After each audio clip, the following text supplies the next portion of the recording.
Iran में हिजाब विवाद फिर भड़क उठा है। ईरान में हिजाब का पुराना विवाद एक बार फिर सुर्खियों में है। इस बार वजह है एक मैराथन यानी कि दौड़, जिसमें महिलाएं बिना हिजाब के भागीं और इसके चलते 2 आयोजकों को गिरफ्तार कर लिया गया। ईरान के दक्षिणी तट पर स्थित किस आइलैंड पर एक मैराथन आयोजित हुई थी। इस मैराथन में लगभग 2000 महिलाएं और 3000 पुरुष अलग अलग ग्रुप में दौड़ रहे थे। लेकिन सोशल मीडिया पर उस मैराथन की तस्वीरें आने के बाद बवाल शुरू हो गया। तस्वीरों में कई महिलाएं सिर पर हिजाब या स्कार्फ नहीं पहनकर दौड़ती दिख रही थी। इसके बाद ईरानी न्यायपालिका ने तुरंत काम किया। मैराथन के 2 प्रमुख आयोजकों को गिरफ्तारी वारंट जारी कर गिरफ्तार कर लिया गया। स्थानीय अभियोजक ने कहा कि इस तरीके से आयोजन करना सार्वजनिक शालीनता का उल्लंघन था। यानी इस मामले में सिर्फ कुछ महिलाओं का हिजाब नहीं पहनना नहीं, उन्होंने सार्वजनिक इवेंट यानी कि दौड़ में बिना हिजाब दौड़ने की एक्शन ली और राज्य ने उसे उनकी निजी आज़ादी नहीं, नियमों के उल्लंघन के रूप में लिया। ये पहला ऐसा विवाद नहीं जिसे हिजाब को लेकर ईरान में लेकर चर्चित हुए। असल में ये पूरा जो तूफान है उसकी शुरुआत हुई थी 2022 में, जब महसा अमीनी की मौत हुई थी। महसा को 13 सितंबर 2022 को गिरफ्तार किया गया था क्योंकि पुलिस का कहना था कि उन्होंने हिजाब सही तरीके से नहीं पहना था। कथित तौर पर हिरासत में उनके साथ बुरा व्यवहार हुआ और बाद में उन्हें अस्पताल में भर्ती कराया गया। लेकिन कुछ दिन बाद उनकी मौत हो गई। उनकी मौत ने पूरे देश में आग लगा दी।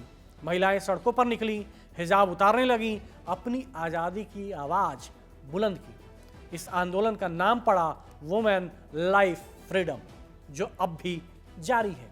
इस आंदोलन ने दिखा दिया कि हिजाब सिर्फ एक धार्मिक या कपड़ों का मसला नहीं है, ये महिलाओं की आज़ादी, अधिकार और आत्मनिर्भरता का प्रश्न बन गया है। इसीलिए 2025 की वो मैराथन जहां महिलाएं बिना हिजाब भागीं सिर्फ एक इवेंट नहीं है, वो उसी बड़े आंदोलन का नया रूप है। एक साहसिक बयान है कि हम अपनी मर्जी से जीना चाहते हैं। ईरानी सरकार और उसकी संस्थाओं ने हमेशा हिजाब को सिर्फ धार्मिक या सांस्कृतिक नहीं बल्कि कानूनी नियम माना है। 1980 के बाद जब ईरान इस्लामिक गणराज्य बना, सार्वजनिक स्थानों पर हिजाब अनिवार्य कर दिया गया। महिला पुरुष दोनों ही जगहों पर पर्दा कानून लागू हुए। महिलाओं की ड्रेस कोड उल्लंघन पर पुलिस कई बार सख्ती करती रही है। चेतावनी, गिरफ्तारी, री एजुकेशन सेंटर भेजना, पाबंदियां और कई बार जबरन जुर्माना यानी कि शारीरिक दंड तक।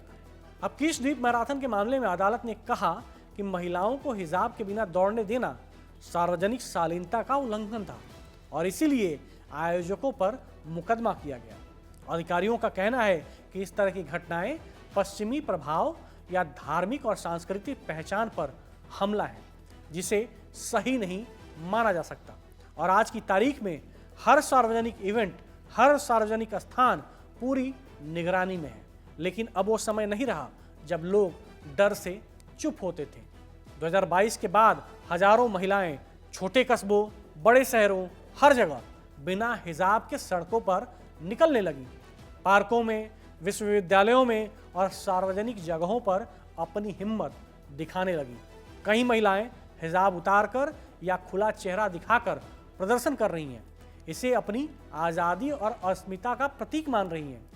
बहुत सी महिलाएं कहती हैं कि हिजाब उनकी व्यक्तिगत पसंद हो सकता है, लेकिन जब वो पहनना नहीं चाहती तो इसी का भी अधिकार है।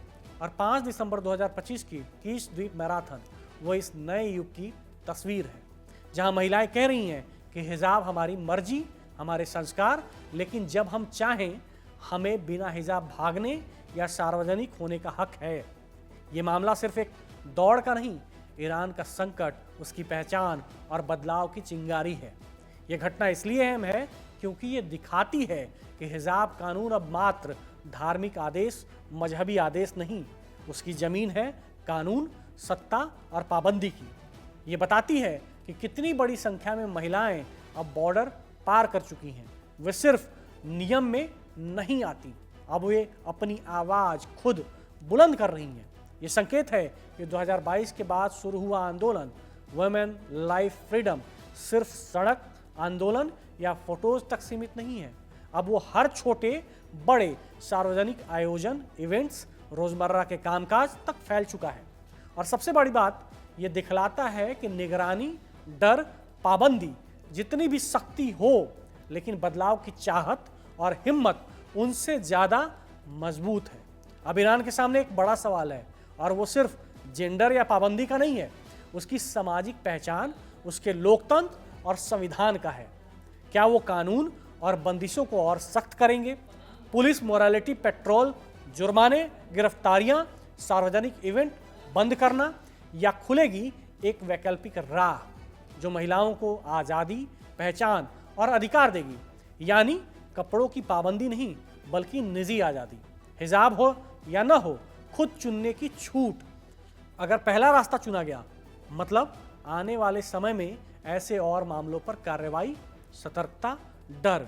अगर दूसरा, तो ईरान की पहचान, उसकी संस्कृति और उसकी सोच में बड़ा बदलाव आएगा। देखिए, हर समाज में नियम और मर्यादा होती है, लेकिन वो मर्यादा तब असर रखती है जब वो इंसानियत, आज़ादी और सम्मान के साथ हो।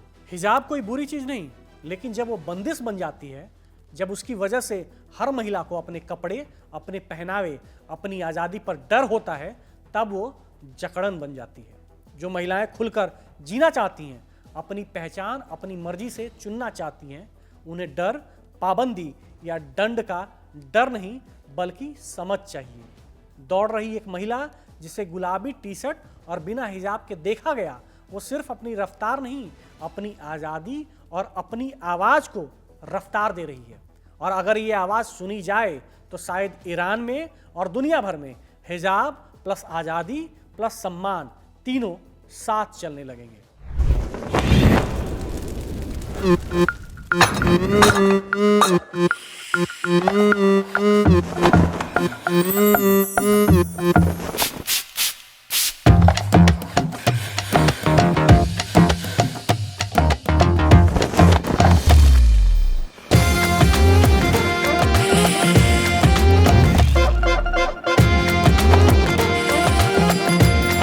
ये कड़क है।